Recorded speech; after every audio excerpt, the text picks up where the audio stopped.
你有打過 rave 㗎？大把啦。大把啦嚇。咁 rave 由90年代頭啦。係咯。rave 先喺香港咧，其實係90年、91年都開始嘅。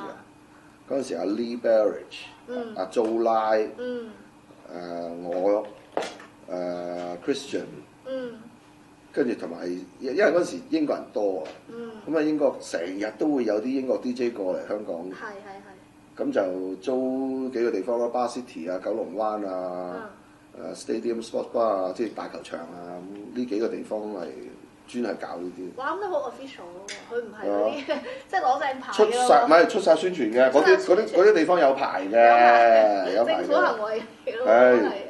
有正規嘅。其實你個 rave 喺香港當其年嚟講，佢唔係屬於擦邊球喎，佢完全係一個正常社交活動。正常，最初好少中國人去㗎。好少香港本土人。好少㗎，初，跟住越整越多。跟住就開始泛濫咗啦。泛濫咗。咁你係喺邊一個位啱啱第一次去玩嘅咧？其實91年啊，90、91啦。哦，你自己去嘅，有冇人帶？唔係，我哋有得搞，我哋自己啲英國 DJ 同我哋一齊搞噶嘛。哦，你嗰時已經係 DJ 啦，已經揾緊食㗎啦。係啊。哦，嗰時喺蘭桂坊咯，已經。OK，咁你啦，斯文啦。僆仔嗰時，啲僆仔嗰時有冇去過？嗰陣仲唔夠僆仔啊！嗰陣時我嗰陣時咪就僆仔咯。O K，當我冇問 O K，佢冇僆仔期，一下子去啊已經。唔係啊，嗰期就已經係啊，我18歲就開始打碟咯。哦，咁又啱。係咯。一合法你就已經。係啊，18歲就已經係風塵人嚟啦。咁係好彩你就入行入得早喎。係啊。花期夠長啊，係咯。真係好早。係啊，好早啊，其實，因為而家大概冇咩可能性啦，而家。唔同嘅，依家我諗，如果而家嘅18歲去入行嘅話咧，呢樣嘢咧，佢哋就已經冇咗以前嗰種真係跳舞音樂嘅 background 啦。依家變咗商業好多啦。而家入行嘅話就商業好多。你係咁認為？係啊。但係我覺得而家其實入行可能個門檻都會唔會相對嚟講低咗好多咧？你覺得比起你低咗，咪以前我哋要訂啲黑膠碟或者係飛去買。啊，你個 source 都唔同啦。嗱，如果你係要買黑膠碟嘅，去日本。因為咧，你喺 New York 揾唔到嘅嘢，你會喺日本揾到。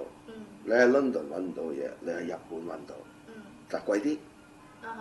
我哋以前咧訂一隻黑膠碟翻嚟咧，嗰隻12寸 single 啊，一邊得一隻歌嘅啫，有時有兩隻咁啊 EP 咁啊有4隻啦，咁幾貴啊，100幾蚊，連埋運費，你揾食喎大佬，你歌唔夠新點擔凳仔啊？我就係中意咁樣啊！你哋以前係真係靠呢啲有殺手鐧咁樣去揾食，梗係啦，真係要掘到啲即係捐窿捐啊，掘你揾到啲錢都攞嚟買晒碟啊！要攞嚟啲裝備啊、架撐啊，咁同埋你以前打黑膠碟嗰種技術係比較難噶嘛，就唔係個個而家啲插住 USB 撳個掣，beat 都唔使夾啦，自己升埋噶啦，幾易做啫而家 DJ。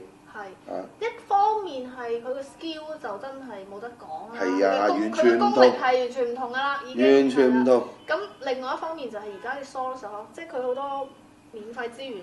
你而家安在家中download 㗎，你下載翻嚟嘅啫喎啲嘢。我哋以前唔係㗎，我哋以前真係飛去買㗎。咁你而家咧？你而家仲會唔會係咁？定係話其實你都？而家唔使啦，坐喺屋企。喂，而家我哋咧，即係以前積落嘅 connection 啊。以前嗰啲大 DJ，我哋有啲 DJ pool 咧，大家交換。嗱，你有咩新嘢，我有咩新嘢，大家交換啊咁。你即係以前 SoSick 啫嘛，以前你哋 download SoSick嗰個軟件，咁你就可以同人哋交換嘢，我同外國。但係而家就方便好多啦，你上 Beatport 啊 ，download YouTube 啊。SoundCloud 應該都係可以免費下噶嘛。可以。而家的確係有好多，咁你其實容易好多。總之而家你要做一個 DJ 係好簡單嘅事。要有 taste，但係要有 taste。但係你冇咗嗰種傳統嘅技能咯，嗰種技術咯。咁你又覺得而家做一個 DJ 其實最重要係啲咩條件？依家啲老細就係睇下你靚唔靚女啊，波大唔大啊？講過唔講呢啲啊？我講嘅係即係好簡單，你一個識打碟、個功底好勁嘅人，但係佢樣衰嘅，同埋一個唔識打碟但係靚女嚟嘅，啲老細會揀個靚女，唔揀個識打嘅，因為佢覺得擺條女上去咧就好睇啦咁咪唔好玩咯間 club。咁如果係你開間 club嘅話，你又會揀啲咩？即係你又會揀邊款咧？我而家一定唔會開 club。首先，我一定唔會開 club。開 event space 我會。event space 係啦，即係唔係單單靠開 party 揾錢嘅 outlet， 就會考慮。仲要你呢個 outlet 咧，日頭咧係要有嘢出產嘅。哪怕係我出產一隻醬料，呢隻醬料係我呢度出產嘅。你以前係有開過 restaurant？ 係啦，係啦。因為而家好難生存㗎，你呢啲場地咧，你冇一樣品牌，一個貨品係你自己有你自己嘅味道，有你自己嘅特色。即係譬如你老豆以前係整月餅嘅，你依家可以發明啲新款嘅月餅，你攞呢度日頭落嚟做呢個工場，你夜晚落嚟玩文化，咁你係生存到嘅。如果你單靠玩文化而生存，你會好吃力。咁其實我覺得同當其時都有一啲相似地方，即係都會打造翻自己嘅一個 platform， 有內容輸出。等於以前可能有電台啦，你有觀點啊，或者你電視拍一啲節目做得好有 sponsor 你而家你都有電台㗎，但係電台冇得咁樣睇，冇得咁笑啫嘛，其實一樣嘅。其實以前電台文化好好㗎，係啊，第一個訪問我嗰就係阿 Ben 啦，咩城市之星啊，廣州。係啊，第一個訪問我 Ben。哇，好耐啦。好耐咯。嗰啲真係要揸的士先聽到啦，嗰啲係咯。好耐啊！嗰期其實係㗎，呢邊係都有幾個電台，我自己覺得都做得相當唔錯嘅，因為你電台嘅時候你係專注於聽啊嘛。好睇做呢個台呢個節目嗰個人有冇心做咯，同埋佢個人嘅 taste 啊，個人嘅係咯。我睇過阿 Ben 最近都有啲訪問嗰啲片出過㗎。係嘛？係啊，我有睇過啊，係啊，佢仲出緊力即係話。咁係。佢嗰團火都仲喺度啊！係佢自己嘅 passion 嚟。係啊，喂，下次捉埋阿 Ben 上嚟傾偈。應該啦。係啦。係咯。咁講翻啱先 rave 啦嚇 rave。咁喂，你其實你除咗香港，咁仲去呢啲地方你有？哇，多咯。多得滯。多得滯啊！意大利啊 ，New York 啊。但係呢性質唔同嘅，香港係真係攞正牌。但係其實 rave 講句難聽啲，佢唔係擦邊草，有時你冇咁好玩㗎嘛，係咪先？我覺得咧，如果而家咧喺國內有班熱血青年咧，想去搞呢樣嘢嘅話咧，就要多啲人去尊重呢一班人。因為呢一班人係出錢出力。犧牲佢自己嘅青春去整個節目俾你哋玩，點解你哋唔去欣賞下佢哋咧？係熱血青年，我覺得熱血青年而家係又唔好走火入魔喎。嗱，熱血還熱血，你唔好走火入魔喎。咁係 rave 啫，唔係 ritual，即係唔係啲咩邪教組織咁樣。即係我覺得熱血青年而家喺國內係有嗰個接受度係 open 嘅。首先，我覺得而家國內嘅 new generation。係 open 俾我感覺，佢願意去嘗試。同埋我覺得咧，嗱，中國咁多人你泰國 Wonderful 嗰啲 idea 咁樣，你去過感受過人哋泰國啲 festival， 你唔好抄人，你去serve 咗人哋，然之後去 create 你自己嘅 style 去做。呢個又係一個卡點咯。係啦，抄人係冇意思嘅。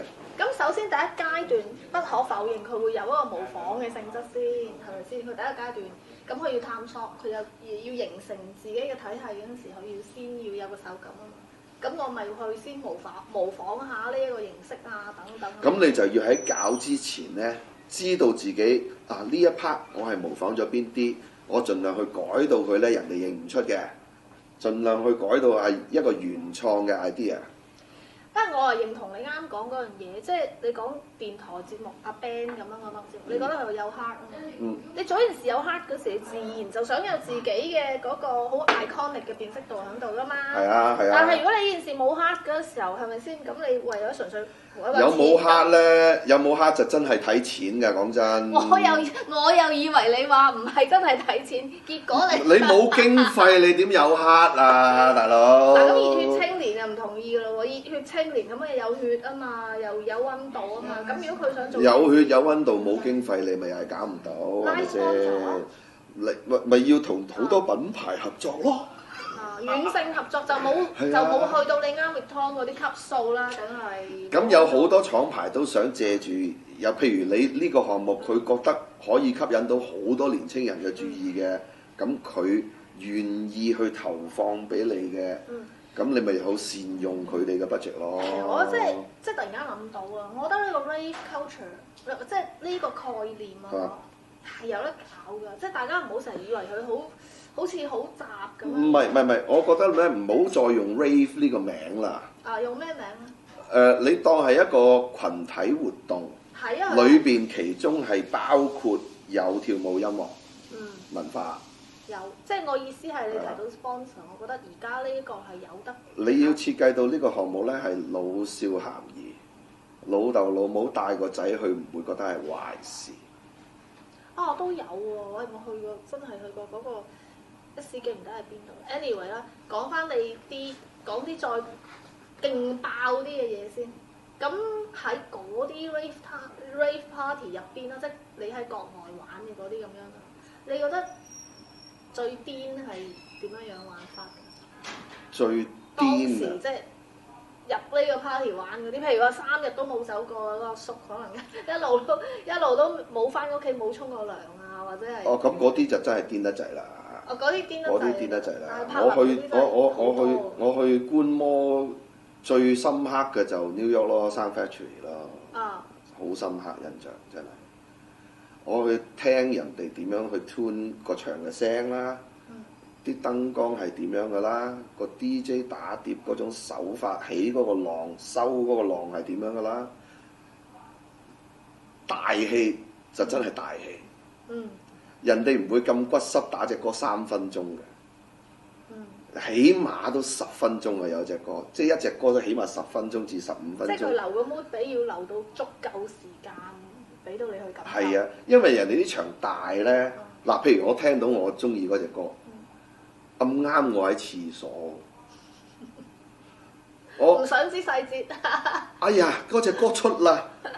哎呀，去完個廁所跑到出去嗰陣時，隻歌完咗喎。以前我聽 Sound Factory 啊、Junior Express 佢哋真係有時癲到咧，一隻歌打9個字，但係佢唔悶喎。即係佢成個 set 落嚟係佢將個 dub mix， 即係你有好多個 mix 噶嘛，同一隻歌有好多唔同嘅 mix 噶嘛，佢將個唔同嘅 mix 嘅最精彩嗰段去砌埋一隻，現場打俾你聽。即係保證你分分鐘高潮，同埋佢隻歌紅啊嘛！你咁骨濕，你隻歌打咗4分鐘或者唱咗2句咁就冇咗嘅話，嗰隻歌點紅啊？有道理。嗱，以前咧好深刻嘅咧就係入到去聽到一隻歌，我唔知佢叫咩名嘅，但係佢嗰個 melody 或者佢有句嘢嗰個 chorus， 我係好深刻印象嘅。我行出間 club 嘅時候咧，我嘴都仲喺度哼緊嗰一句。跟住第2日再去唱片鋪哼翻俾嗰條友聽，喂，你知唔知呢隻咩歌啊？佢話未出喎。哇！佢呢個回答又好專業。係啊。佢唔係佢唔知喎，佢話未出。佢問我喺邊度聽到，我話我喺 Sound Factory 聽到嘅。哦，咁啊可能係準備出嘅嗰一隻啦，應該係2個禮拜後出啦。咁跟住佢啦，2個禮拜後啊。去出嗰隻碟嘅時候咧，就見到有人排隊買啦。即係人哋個鋪墊就係咁啊！呢個文化鋪墊就係咁嘅。OK， 即係其實佢有咗喺間 club 度打咗俾你聽先。哇！你已經跳到熟晒啦！呢隻歌咩名咧？呢隻歌喺度收風啊！喂，呢隻歌邊個唱㗎？呢隻歌叫咩名咧？收晒風啦，跟住幾時幾日啦？呢隻碟出啦，啲人就去排隊買啦。呢個部署嚟㗎嘛？呢個係呢個商業嘅部署嚟嘅。嗰個文化點樣去賺你錢，人哋係咁樣去賺你錢。